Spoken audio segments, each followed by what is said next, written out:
L'objectif en fait du concours, c'était de mettre en valeur ou mettre en avant les pratiques des éleveurs, que ce soit en bovin, lait, en viande, en brebis ou en chèvre, sur les pays de la Loire, et de ressortir en fait les pratiques les plus propices à la résilience et au réchauffement climatique.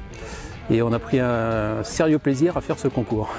Et nous, on voulait voir comment est-ce que les éleveurs s'adaptaient concrètement chez eux pour conduire au mieux leurs prairies, qu'elles restent productives malgré le contexte de changement climatique. Mettre la prairie en avant, le savoir-faire des éleveurs, aussi peut-être mettre les régions aussi en avant. J'ai été marquée par la diversité en fait, des prairies que j'ai pu voir et des systèmes et de la résilience en fait, des éleveurs à en fait, rebondir face aux événements climatiques.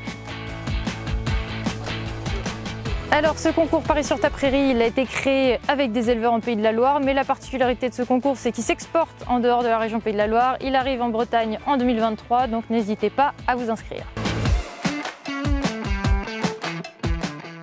Donc j'ai choisi la chicorée parce que c'était un fourrage intrinsèquement intéressant, riche en minéraux, riche en tanins par rapport au bien-être des animaux et facilité à digérer.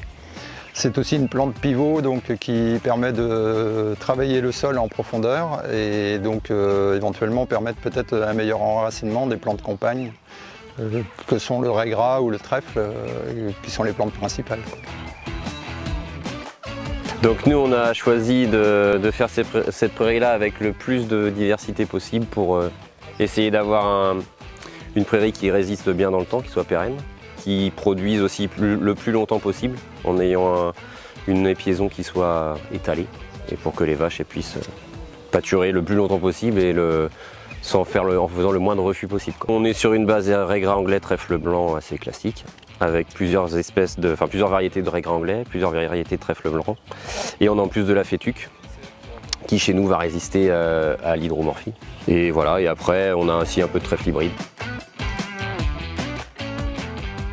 Donc on a décidé de faire un sursemis, ça peut être le levier pour faire des stocks un peu l'hiver, pour sécuriser le système, améliorer les performances l'hiver, essayer de faire des rendements l'hiver, c'est surtout ça l'hiver au printemps. On a fait une coupe précoce sur une parcelle qu'on a essayé, on a coupé février et du coup le couvert a reparti, surtout l'avoine, donc on a fait 2 coupes d'avoine, donc niveau rendement c'est pas mal.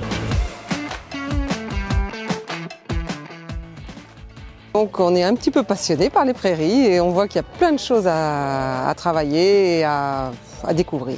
Je suis assez content d'avoir été retenu. C'est intéressant aussi de montrer ce modèle-là et puis la façon de la gérer. Ça me conforte déjà dans ce que je fais. Ça m'a permis aussi de rencontrer d'autres gens ici qui travaillent beaucoup sur l'herbe. Donc ça me conforte dans ce que je faisais et j'ai envie de continuer quoi. Enfin, c'est sympa d'avoir pu rencontrer le jury, d'avoir pu échanger avec eux. Et puis aussi de savoir peut-être aussi mettre en avant les pratiques qu'on met au quotidien et puis qu'on n'a pas l'impression forcément que c'est des innovations, mais en fait si. Quand tu as quelqu'un qui vient te demander, en fait on se rend compte qu'on fait des choses innovantes. Enfin, même si l'innovation c'est pas forcément un mot qui me plaît, mais du moins on fait des choses qui fonctionnent. Et voilà, c'est bien de le dire des fois que ça fonctionne nos systèmes.